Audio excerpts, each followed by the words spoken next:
What's up, everybody, and welcome to a brand new episode of Life's a Garden.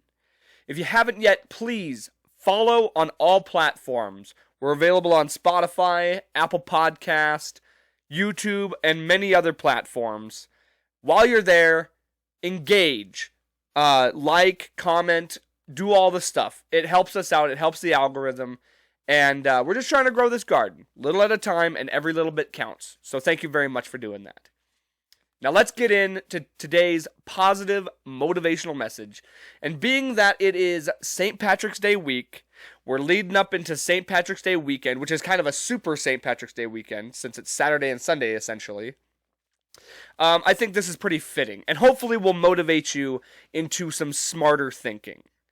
So this week it is think responsibly.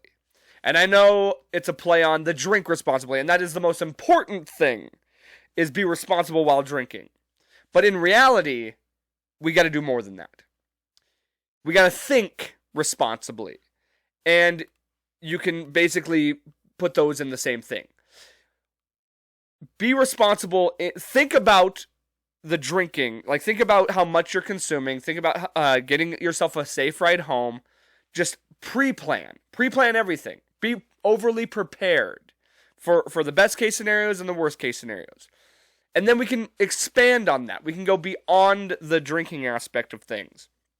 Think responsibly in your life, with your future, and that could be the immediate future. You know, we're thinking about going into the St. Patrick's Day weekend, and we can think about how to responsibly behave and how to responsibly react and all of these things. You know, there's so many things I could try and make examples of here, but in reality, just ultimately, in the grand scheme of things, in the minor scheme of things, think responsibly.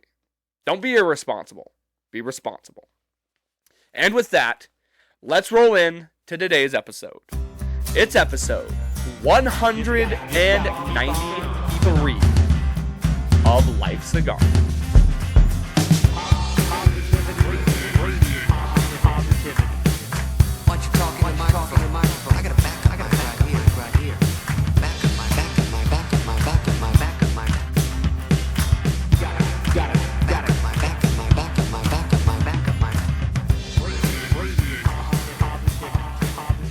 Oh, Danny boy, the pipes are calling from glen to glen and down the mountainside.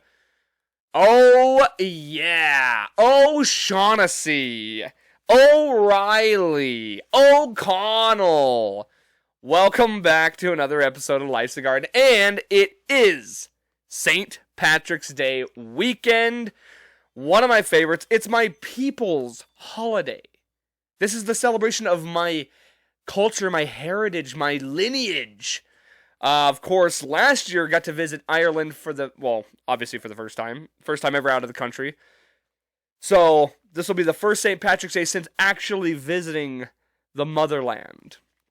Very excited to, as always, you know, I enjoy the celebration of St. Patrick's Day, even though it is, in fact, I understand. I know you got the Hallmark holidays and you have the drinking holidays. And St. Patrick's Day is the king of the drinking holidays. Literally, that's the whole gimmick, is get drunk, drink green beer, and then just party your face off. But because it is, at least, you know, it's featured around my cultural background, and a culture, nonetheless, whether it was my background or not, that is very interesting, and a musical culture, a culture of lively people who like to fight, the fighting Irish, you know. So no, it's a fun time. Gonna go down to the street party, down by Hooligans, of course. Where else would I be? I'm at Hooligans half the time anyway, so why would I not be at the Irish pub on St. Patrick's Day? But for anybody out there looking for something else to do on St. Patrick's Day, so here's what you should do. You should go down. So St. Patrick's Day is on a Sunday this year, so most people are going to be celebrating on Saturday. what you should be doing, going down to Hooligans. You got the street party that's going on. I think that starts at noon. Get down there. Get your day kicked off pretty nicely. And then as the evening rolls out, settle it down just a little bit, sober up, and then come on down to Bullwhackers, where my band Cutthroat will be playing. We're going on a little later, which to me is a little scary, because it being St. Patrick's Day weekend, I feel like by the time we hit the stage, everybody is going to be plastered. So that's going to be fun. But nonetheless, we're excited to play. It's going to be a good time. We're going to put on a good show as we usually always do. As we attempt to always do, I should say. I'm not going to sit here and say that we blow it out of the water every time. But I think we put on a good show. And we're going to do the same. So whether you're drunk or whether you're sober, expect a great show. And you know what? Even if you're drunk, that might even be a better show, is a bunch of drunks. Because then drunks tend to have a good time. So they'll be out dancing and doing all that shit. It's going to be great. We're going to have a good time. I'm going to be dressed in my finest Irish garb. They really couldn't have picked a better band to play, to headline the night, because me and Aaron are both very, very Irish. So we got 2 out of the 5 members that are very embraced in the culture. So it works out beautifully. But for everybody else, be sure, as I mentioned in the beginning of the show, be sure to stay safe, be responsible, drink responsibly, think responsibly, and just overall conduct yourself with grace, conduct yourself with respect, and have fun. Just make sure to have a good time, but be respectful, be responsible. That's what that's the disclaimer. We don't want to, especially for us Irish, for the people who are Irish, who have the Irish background, we don't want to diminish the holiday in any way by being belligerent, by being assholes and fighting and living up to the name, the Fighting Irish, the Flying Irish. But here's what I'll say too. You know, like I said, I enjoy it. I embrace it. I embrace the culture. I embrace the holiday. And even though, you know, St. Patrick's Day kind of is a bastardization of the Irish culture in a way, I'll tell you right now, if I see anybody out there wearing leprechaun gear, if you're wearing a kilt, if you're wearing a cabbie hat, if you're rocking shamrocks around, and I come up to you and ask if you're Irish, if you have an Irish background, and you say no, brother, I'm gonna you're canceled, buddy. You're canceled. My culture is not your costume. Do you understand? Don't you get it? Like, it's cultural appropriation, right? You get it? Do you know how fucking ridiculous that would be? Do you see how ridiculous it sounds coming from me? Embrace the culture. I love it. I love when people, like, I don't give a fuck if you're black, if you're Mexican, like, if you're obviously not from the island or like of the European descendancy. Embrace it, brother. I love it. Like, people get all up in arms when people want to celebrate Cinco de Mayo or like dress up in like traditional Mexican gear, or if people want to, you know, celebrate like hip hop culture even, you know, or whatever. If anybody is celebrating your culture, whether, you know, whatever, art, music, ethnicity, you know, whatever it is, as long as it's like done respectfully and not, if they're not obviously being like a troll about it or trying to be disrespectful, what's the problem? Like, people are looking into your heritage or culture. They're trying to like celebrate it. What is wrong with that? There's nothing wrong with it. So, in all seriousness, by all means, I want to see everybody come out. I want to see everybody rocking the shamrocks and just living their best Irish life. For real. And it's just crazy to me that people don't want people to Like, as if your culture is just for you. Yes, you, uh, uh what's the word? You inherently have that in your blood, in your DNA. Like, you have that, you're truly a part of that. But there's nothing wrong with people wanting to embrace other cultures or wanting to, like, celebrate them and enjoy them and learn about them. There's nothing wrong with that at all. In fact, it should be celebrated. It should be promoted for people to do that, because it opens up people's minds to other just possibilities and other ways that people live, and other ways people cook, and other ways people create art and music and everything, you know? It opens all these doors into the way people think and feel and act. But yet we want to close off and be these shut-in doors, you know, closed doors. We're only allowed in this meeting. You know, it's not the way to live.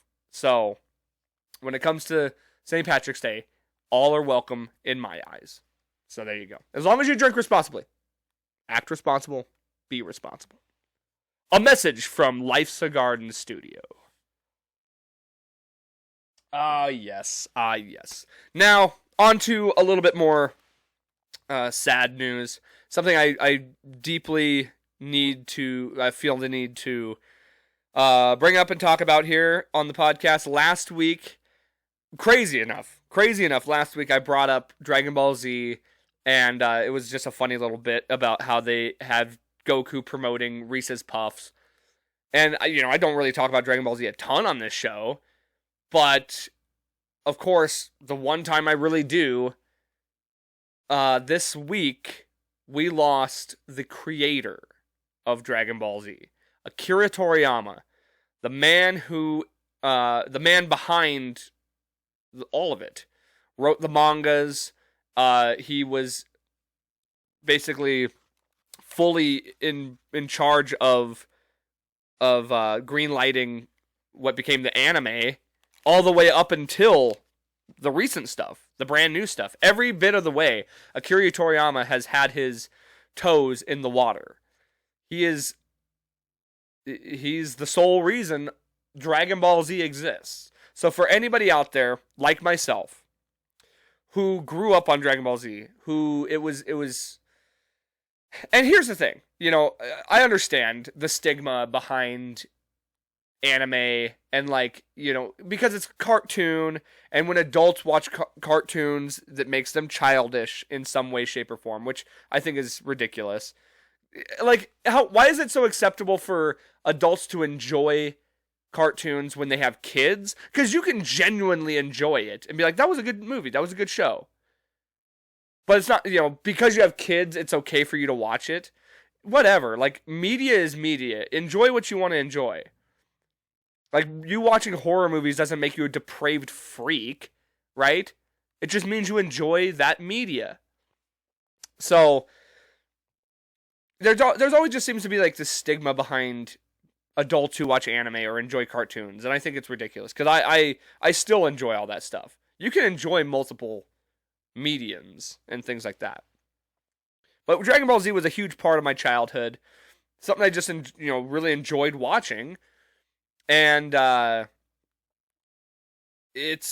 storyline. I encourage you, if you're not a Dragon Ball Z fan, trust me, it would be an absolute task for me to ask you to watch the whole thing, because it is very long, worth watching in my opinion.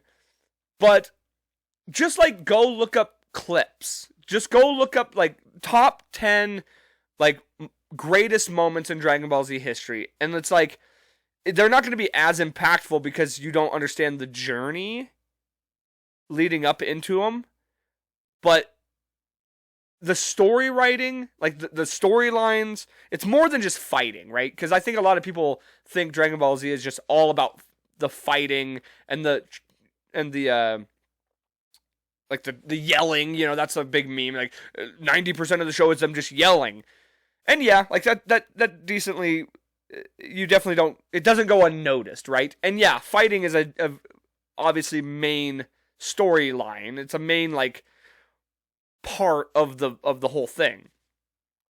But it goes deeper than that. And I just think that they were so good about the way they went about it with Goku and his son, like the afterlife stuff, the future when they do the time traveling stuff, and then they have the fusion saga. Like it takes a lot to be able to continue a storyline where everything is just like always bigger and bigger and bigger. Like the power levels just become so absurd, and it's like to be able to like advance and things like, I don't know.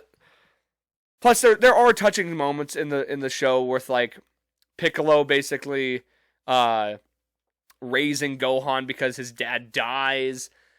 As Gohan was raised, or Goku was raised by his grandfather.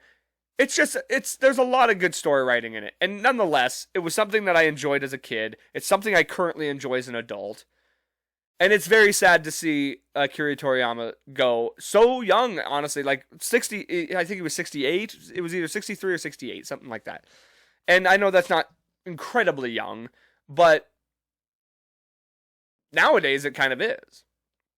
So, and the fact that he was still involved, it's very, it sucks for that to happen. And immediately, so I'm sitting down, I'm watching, me and my buddy went out and watched the Denver Nuggets game, beat the Boston Celtics, which was awesome. Big win. And my brother messages me and says, hey, he just sends me the text, Akira Toriyama died. So immediately I just mass text all of my nerd friends, all of my Dragon Ball Z friends. And Eric, longtime guest of the show, my friend Eric, messaged back probably the most perfect message you could have, which was, well, you know what this means. We got to go collect all the Dragon Balls. Go collect all the Dragon Balls and wish him back. But unfortunately, that's not the world we live in. It's just the world that he created that we enjoy so much. So R.I.P. to Akira Toriyama.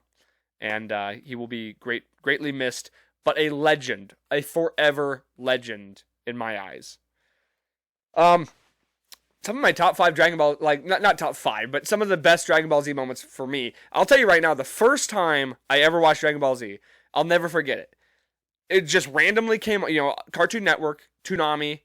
I'm just sitting there watching, didn't know what Toonami was. It just happened to come on. Dragon Ball Z is the first thing that pops up. And no joke, they had like back-to-back episodes. Within 2 episodes, I was immediately hooked. And luckily, it was toward the beginning of the saga, of the series. So I didn't miss a whole lot. Like, I could follow it all the way through. I remember running upstairs and just being like, Mom, there's this new show. Like I said, it was a new show. It had been out for a long time, but like to me, it was a new show. It was like, it's called Dragon Ball Z, and Vegeta and then we're fighting, and then he turned into a big monkey, and then he found out that Gohan had a tail, and my mom was just like, what? She's like, great, I'm glad that's something that you're interested in, but I have no idea what you just said. Because there was a whole lot of information all at once that I was also very excited about. And then, I think, for me, by far, and for anybody out there who doesn't know what I'm talking about, I apologize. But this is just, this is my stuff. This is stuff I enjoy. And so, I'll tell you right now, the greatest moment in Dragon Ball Z history, for anybody out there who has seen it and knows it, it's got to be when Goku went Super Saiyan for the first time. Because after that, everybody became a Super Saiyan. Like, being a Super Saiyan wasn't as crazy. It wasn't as cool. But before that, they had built up for, like a ton of episodes. It had built up this legend of the Super Saiyan. And that it was like this, it was just like this mythos. And then the way it went down, Piccolo gets hit. He doesn't actually die, but then Krillin dies, and Goku is just like, he's just feeling the pain, he's feeling the anger, and then it just snaps. And the way it happens, like the art style, the music, the absolute gravity of the moment, I still to this day get chills when I watch that scene. It is unreal. Now, I'll give you a second one to go look at, because it is also a very beautifully well done scene. when Vegeta sacrifices himself against Majin Buu to in his mind save the world, and he gives this huge speech, or he gives like this inner monologue about how he's doing this for his family and even his arch rival Goku, and then he sacrifices himself, he kills himself to it's just such a beautiful well written scene. So if you're not a fan, if you've never watched it, go check out those two scenes. I think, even if you don't get hooked, they're just worth watching. And like I said, I get chills when I see those because they were just so good. It's like you're just so invested, and then these things happen and they mark you forever.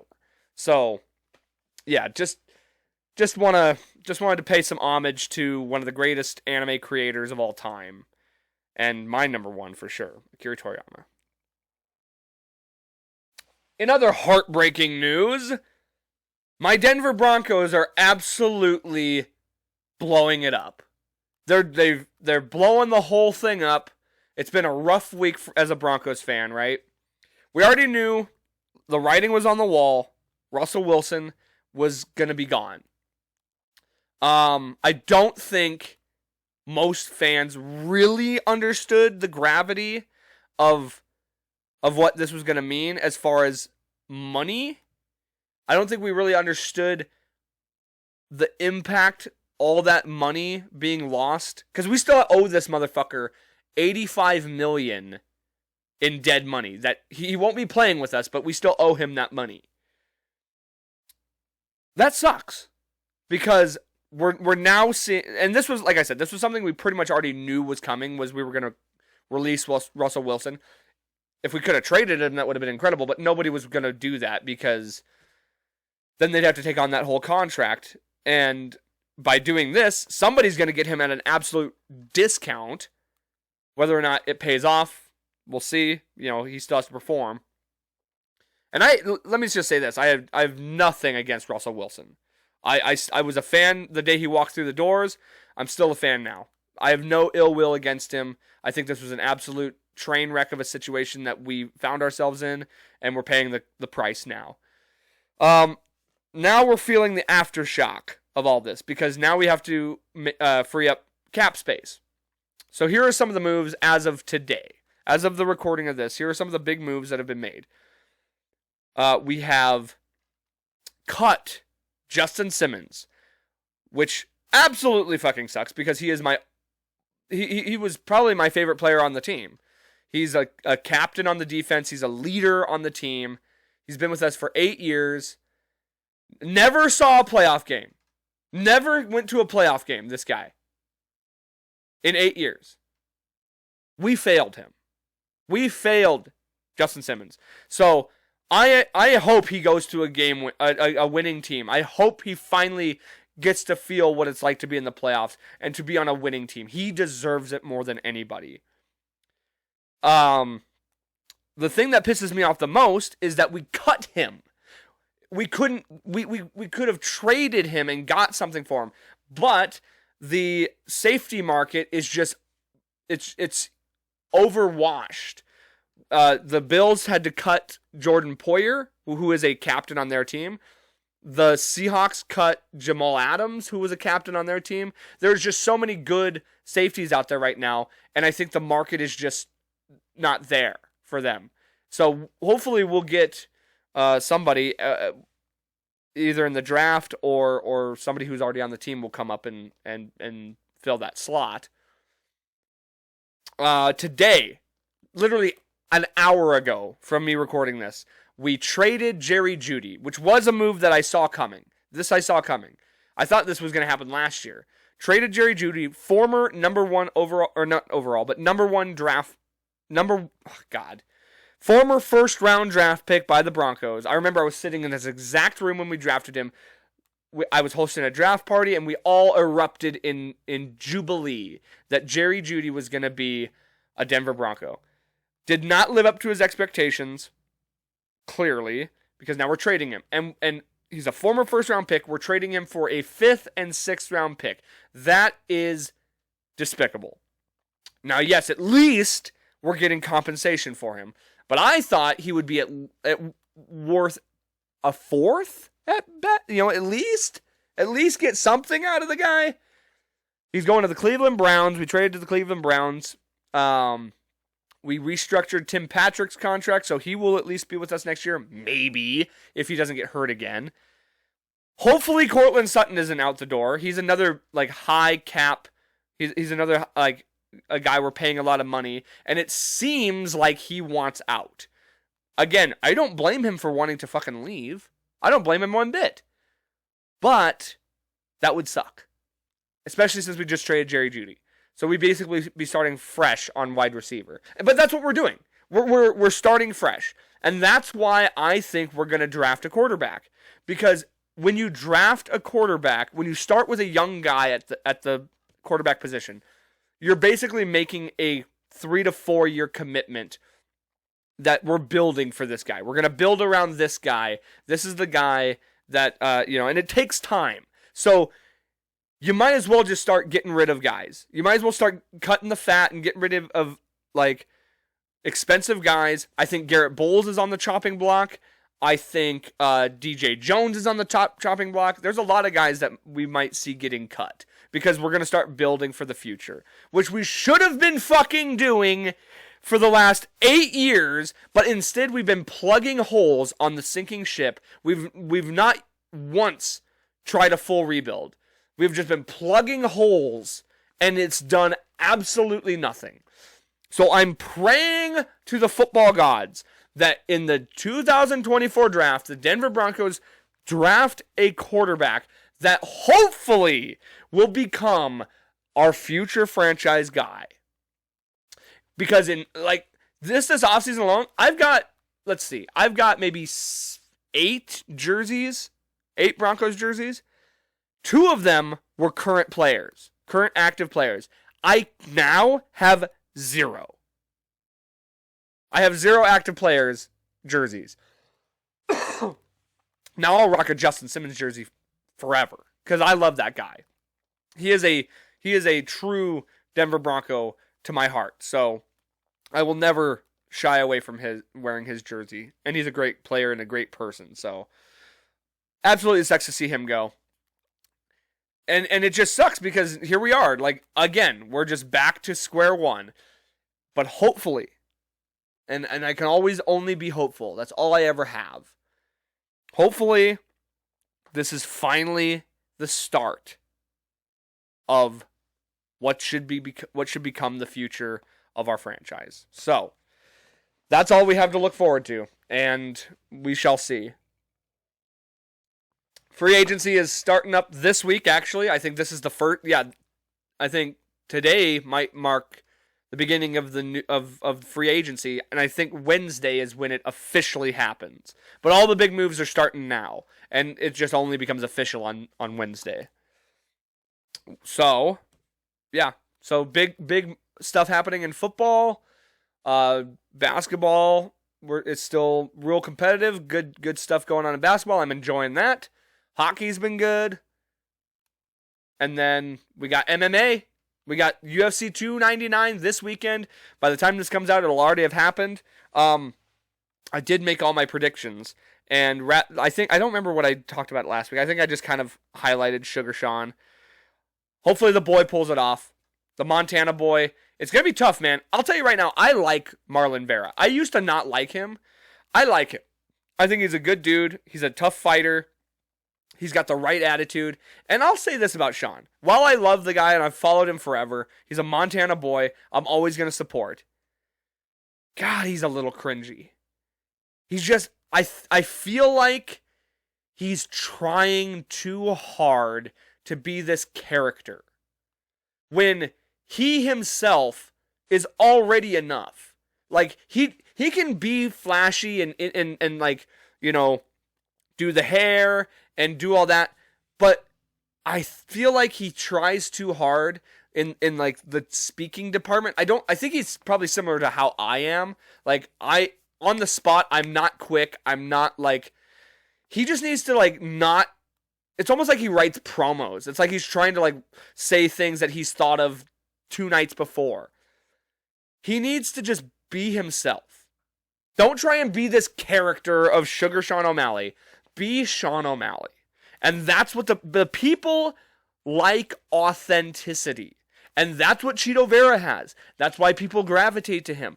When Connor was being the Connor character, the reason people gravitated to him is because in the beginning, it was genuine. It was genuinely him acting that way.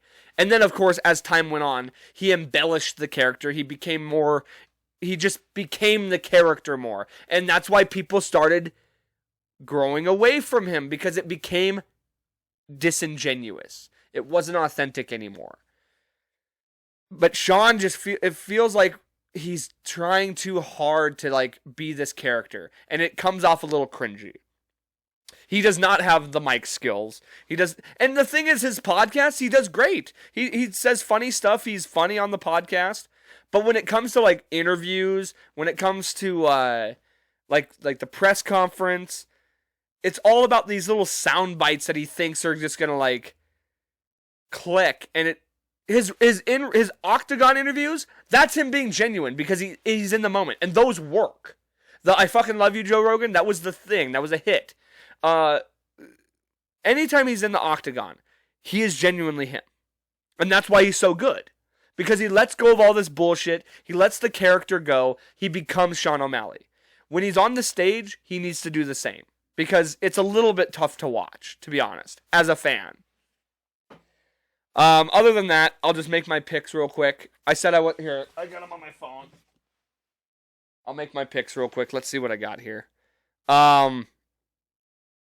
Okay, so just going through the list, I got Sean O'Malley winning.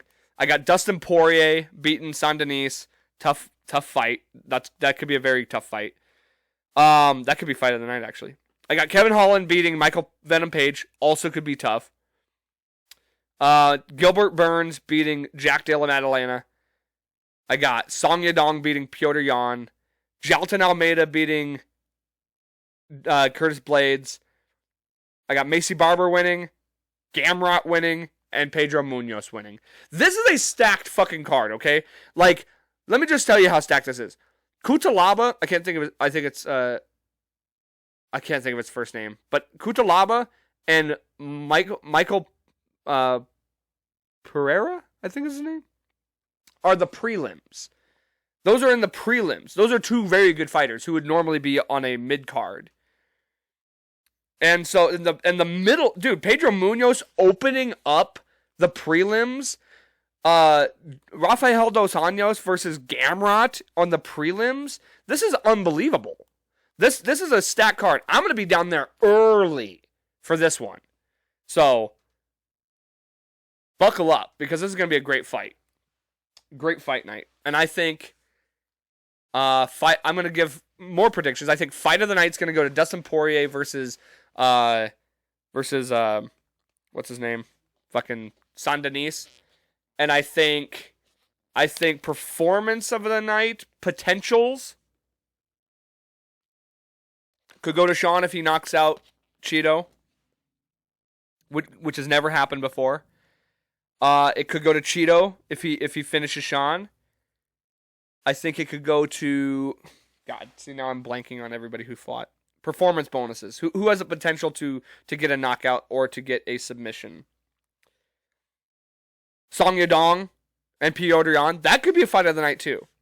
And then I think the Kevin Holland Michael Venom Page fight could also have some performance potential. Same with Gamrot and Dos Anjos. So a lot of potential for some high end action this week. So we'll see. We'll know by today when this podcast comes out. We'll know what happened. So we'll see how close I was. And can the boy win himself some money?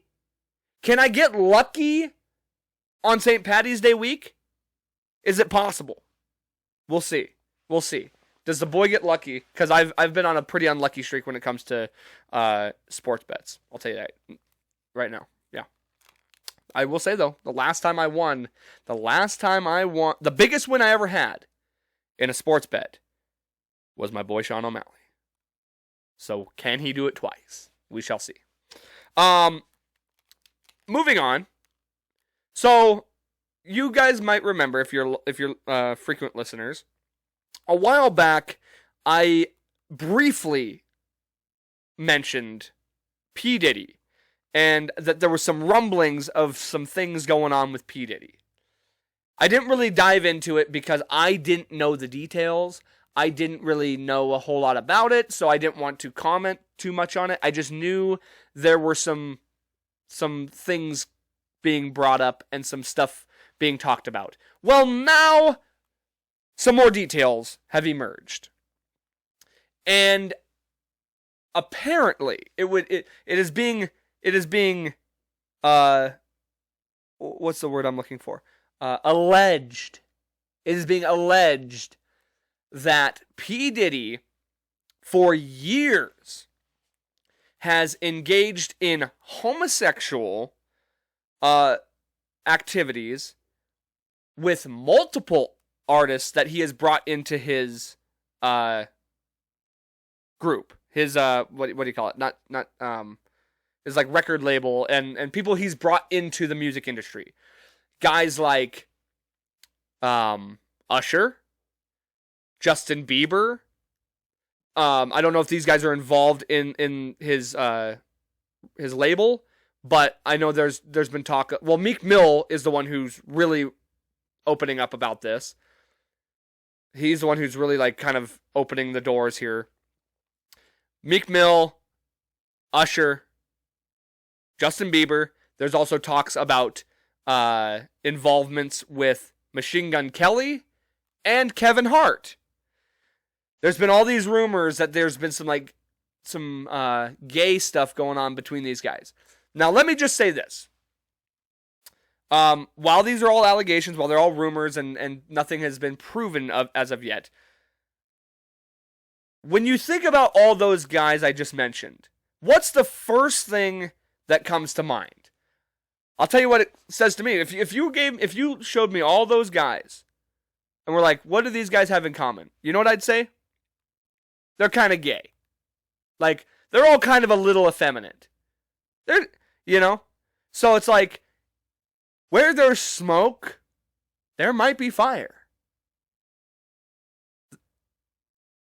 It's interesting. And P Diddy?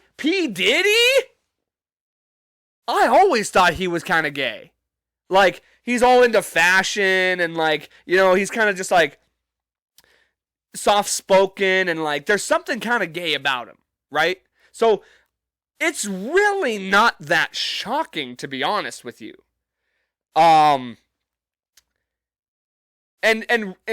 unless it was like forced, unless it was something that was like with Justin Bieber, especially with Justin Bieber because he was young when he came into the industry, that'd be creepy.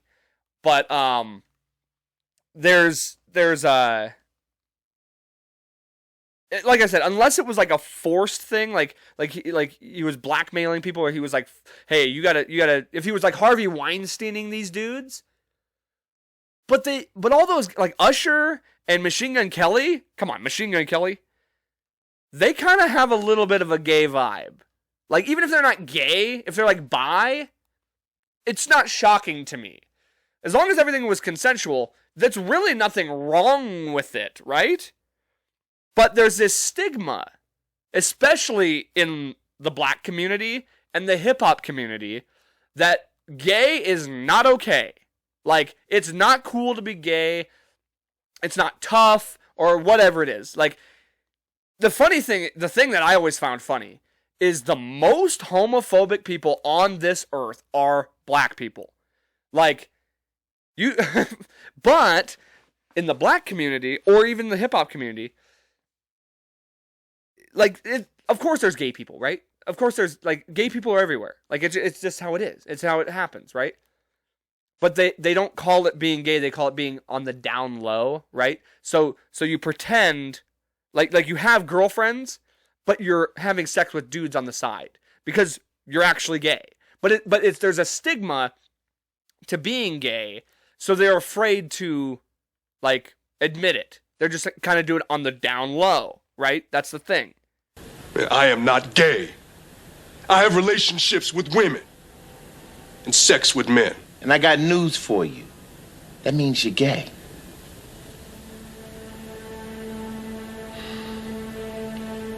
So with P Diddy, it appears, like, if this was the case, if all of this was true, if all this was the case, it would appear that he's, like, obviously none of these dudes want this shit getting out. None of these dudes want this. If they were out and proud, they'd be out and proud. They're clearly doing it behind closed doors and, like, in secret. But, another thing I've heard is P Diddy is, like, not someone to fuck with. Like, he has connections. He makes people disappear. He's got, like, mob mentality. Like, he has a fucking crew around him. And, like, if you are on his bad side,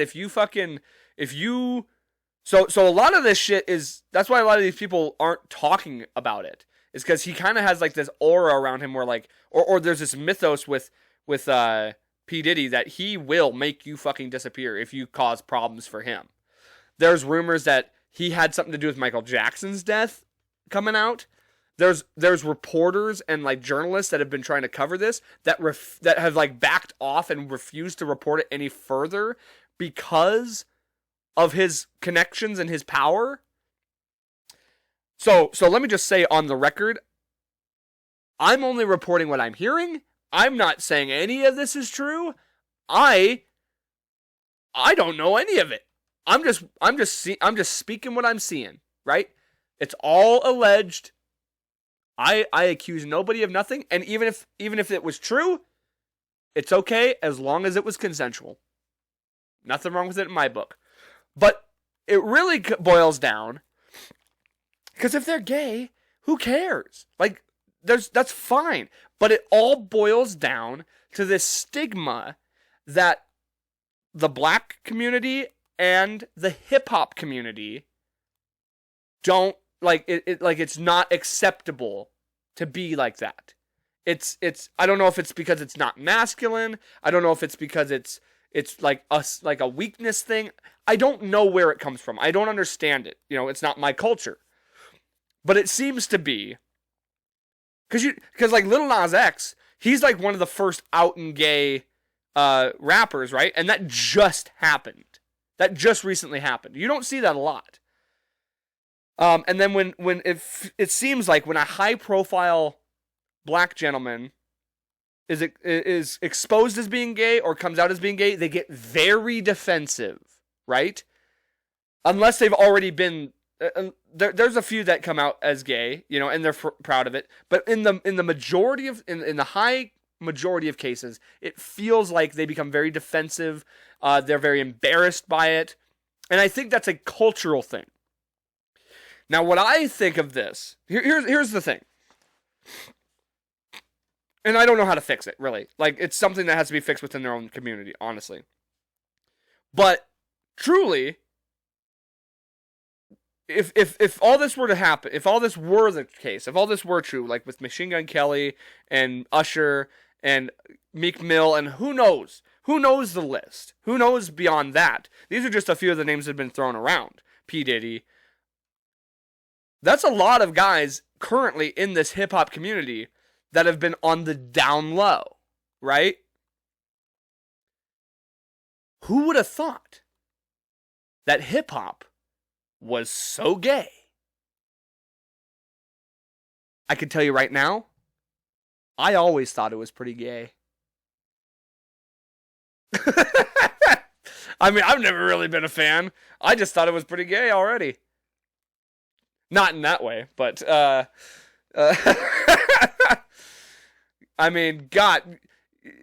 And here's the thing, rockers, dude, rock stars, they're cool with being gay. Freddie Mercury, fucking Judas Priest, Rob Halford, Bruce Dickinson, I think is gay. You know, there's a lot of out and proud gay dudes in rock and metal. We're fine with it. Dude, does nobody remember the 80s? Guys were dressing like chicks. It was cool to like be flamboyant. But it's not hard. It's not hard in the hip hop community. You got to be like the most manly guy and talk about fucking pussy and killing dudes, and like that's the way to be cool and hard in the hip hop community. Meanwhile, they're all literally backstage sucking each other off. That's gayer than just being out and proud and letting everybody know you're doing that. There's, honestly, it's gayer to be a closeted gay. It's gayer to be a secret gay. You might as well just be gay, be out and proud. It's cool now. Like, it's fine. Nobody cares. Nobody's, like, right? Just be out and proud. All these rockers were out here with long hair, wearing makeup, wearing skin-tight pants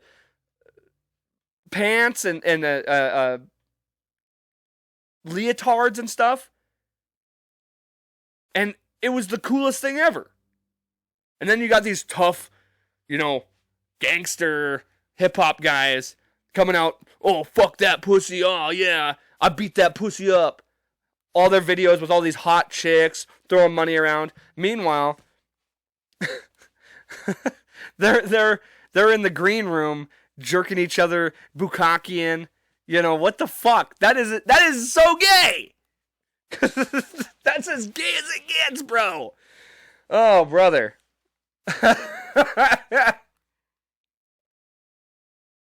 Man, what are y'all doing? What are you guys doing out here?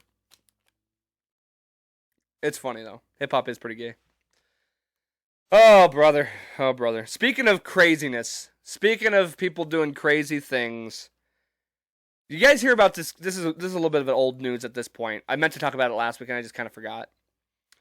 This guy burned himself alive in protest of Palestine, of the conflict in Gaza, the conflict between Palestine and Israel. This guy went and burned himself alive. This is a similar site to, I believe there was a Buddhist monk back in the day. It's a very famous picture that was either on Time magazine or one of those. It was like one of those like time captured moments of a Buddhist monk burning himself alive in protest of the Vietnam War. So this guy, I don't know if he was Palestinian or I think he was a U.S. soldier. But I don't know his ethnic background. I don't know what his like cultural background is. He fucking goes to the Israeli embassy and lights his shit up. Lights himself on fire as a way of protesting the war and wanting them to free Palestine. First of all, that's not going to get a whole lot accomplished. Don't be lighting yourself on fire. Like, literally, what that was? I'll tell you what that was. That was a guy who was suicidal, who I mean, dude, it's just, I'm sitting here right now trying to wrap my head around that. Like, if somebody was genuinely at home, so distraught about a conflict not in their country, like I said, I don't know what this guy's background is. Maybe he is Palestinian. Even if you were Palestinian, if your thought is, I know, I will kill myself, make all this roar to go and hopefully, like, there's no guarantee. There's no guarantee it's going to do anything to fix this problem or to stop the war. But maybe it'll get people talking. Maybe it'll push the needle a little bit. I'm going to go kill myself for the potential that it could fix things. That's crazy. That's crazy. That has about as much, that has just about as much impact as going out there with a picket sign and just voicing your word. Now, I get it. It made a bigger, I'm talking about it. Like, it did get more people talking. But I think the general consensus of the fact is that it was just a crazy thing to do. It's not that it was, really impactful, that it was actually going to, stop the war. But to me, here's the biggest thing. Here's the overall take I have out of it that I think is kind of a different take than most people. I think it's I already think suicide is selfish in itself, but I think it is the most selfish Not even selfish, actually. I think suicide is selfish in itself because you're literally trying to you're thinking of yourself. You're not thinking of the impact that you're having on your family and on everybody else around you. But in this particular case, it is the most arrogant, self-involved thing to think that by you killing yourself, that you're going to stop this war or stop this conflict, this 100-year-long conflict between these people. That you're one single person who nobody knew about before this, that you were going to be the one that stopped this. And you know there was a part of that dude. You know there was part of him that was like, I'm going to be written about in the history books. I'm going to be written about as the one that stopped this, that was the cause of getting this to stop. Right? It's a selfish thing. It is a self-involved, arrogant thought that my sacrifice, I'm going to be the one that stops this. Or the other rule of thought would be that he was genuinely just so distraught over this conflict that he was like, I can't deal with the suffering anymore. I can't watch this suffering. I have to bear the cross of the suffering and suffer myself. Dude, it is just utter insanity. That's what it boils down to. Absolute, utter insanity. And that's what people are capable of. People are capable of seeing something that makes them so distraught that they will go light themselves on fire. And that is the definition of crazy. So, yeah. I'm gonna go, dude, I'm so distraught about P Diddy coming out as gay, I'm gonna go burn myself. Or like, I'm so distraught at these allegations toward P Diddy. Dude, I'm so distraught at the Denver Broncos cutting Russell Wilson and then cutting Justin Simmons and just blowing up the whole organization. I am so distraught. I'm going to go outside of the Denver Broncos facilities and I'm going to castrate myself and then I'm going to bleed out on their front lawn. Just out of protest. So, and maybe then this billion-dollar corporation, this billion-dollar industry will look at that and say, you know what? It's time to make a change. We've been wrong this whole time. This one guy, by killing himself and showing that he is so upset about what we've been doing all these years, by all these horrible moves and like not winning and not going to a championship. He's so upset about it. He was willing to take his own life. That was enough for us to change the course of direction. And forget money. Forget all the business stuff that goes involved. We're going to stop and really think about this guy and what he's and the trauma that we've put him through. Really? You think that would work? Give me a fucking break. Unbelievable. Okay. Let's finish off. We still got a little bit of time here.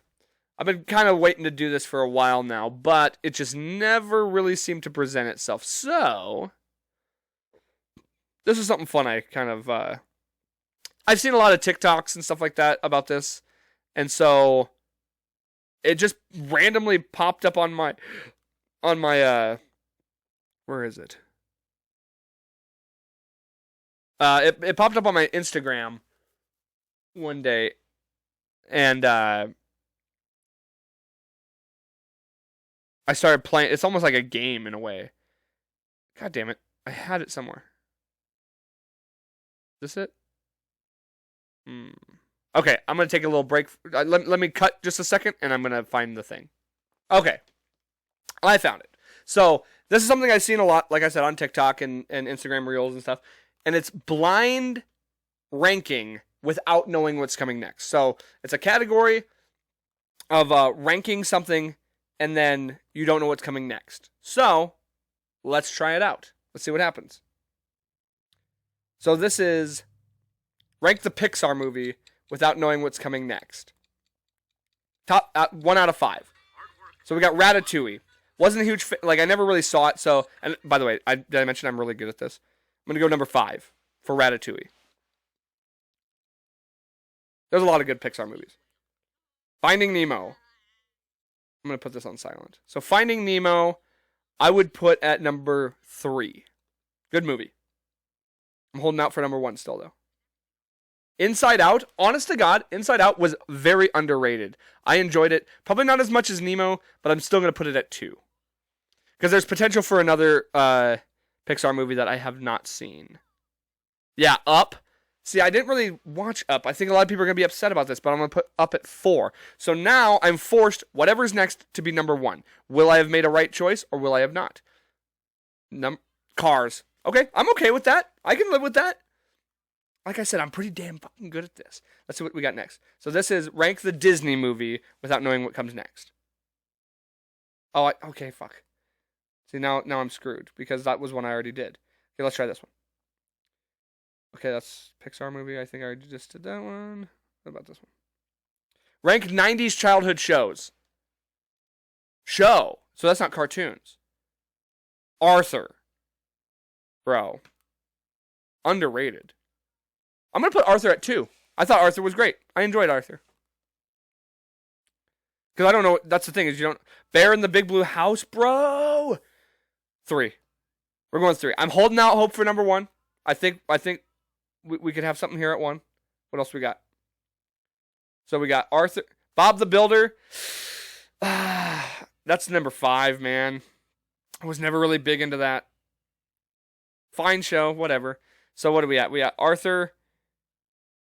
What is this? Postman Pat? I've never even heard of that. That's number 4. So again, this is the tough part. Sometimes you hold out for 1, and it makes it tough because now I don't know. So 1 is Bananas and Pajamas. Okay, so that was a failure. I did not get that one.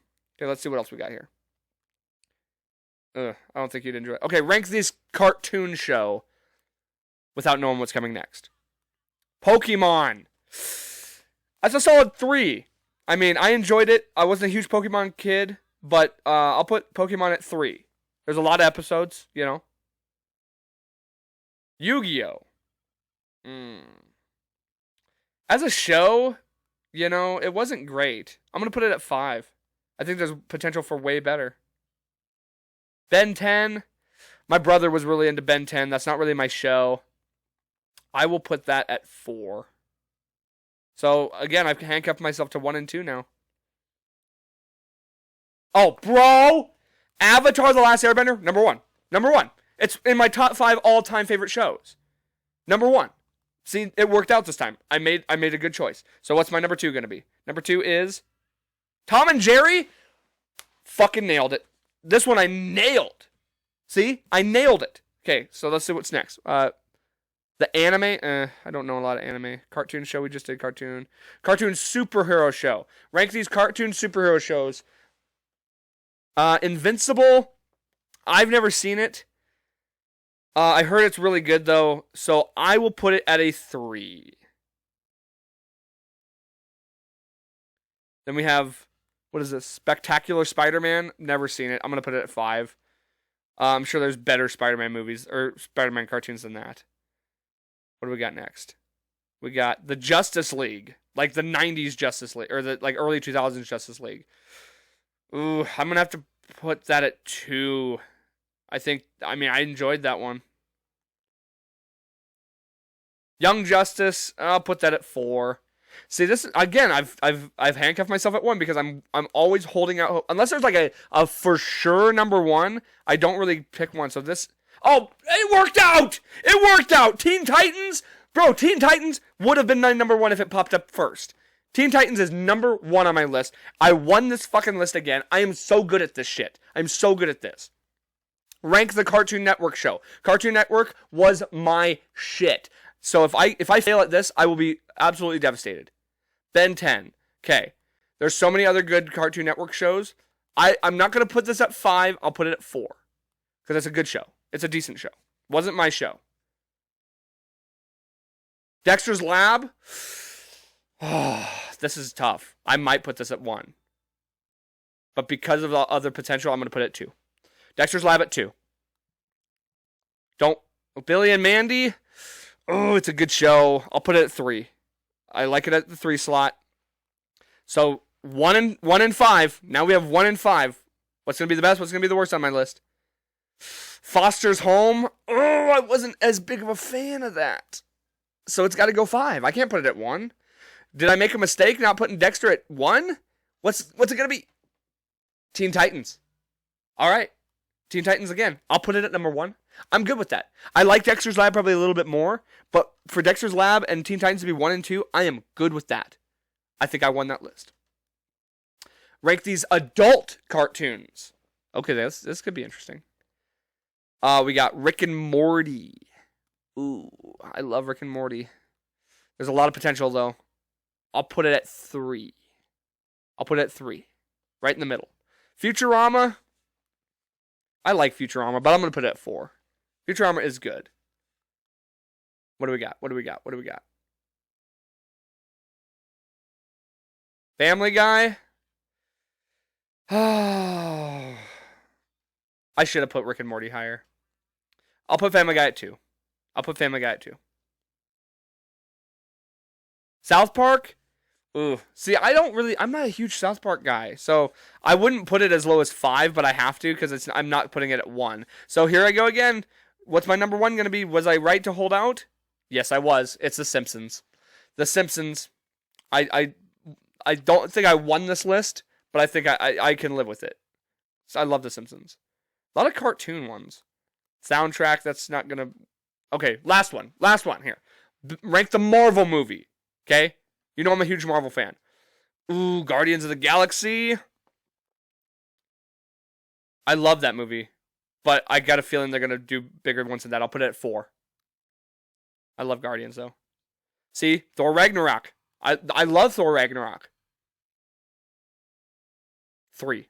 We'll put it at 3. If there's a single Avengers movie, it needs to be number 1. Ooh, Winter Soldier. That's also in like my top 10. I'm taking a risk. I'm going to put it at 5. If there's a single Avengers movie. See? Okay, I'm happy. It's not Avengers, but it's Spider-Man No Way Home. I'll put that at number 1. I get a feeling they're not going to do an Avengers movie, so I'm going to put it at number 1. Because I love that movie. Of course. Avengers Infinity War. Which would have been number 1, but I'm okay with it being number 2. Okay, number 2 is fine. I'll live with that. Infinity War is one of the best Avengers movies too, so that definitely would have been my number 1. Alright, that was kind of fun. And I'm glad I saved it to the end because it doesn't play as well on camera or on podcast, so that's why we saved it for the end. But thank you so much. Thank you so very much for listening. As a reminder, please like, share, subscribe, follow. Think responsibly, drink responsibly, enjoy the St. Patrick's Day weekend. Come out, celebrate with us. Come check out the show. Go do your daytime celebration. Come down, watch some music, and then we go out the next day and get fucked up again. It's St. Patrick's Day weekend. We're having a good time. And this weekend we got the real Fighting Irish, Sean O'Malley. So let's hope the boy brings home a win here in Montana and for the Irish people. Hip-hop is kind of gay. We know that now. And don't burn yourself for things that make you upset. And R.I.P. to Akira Toriyama. Thank you all so much. Hope you have a great week. Have a great day. But most importantly, don't forget, life's a garden. Dig it. Just gotta keep on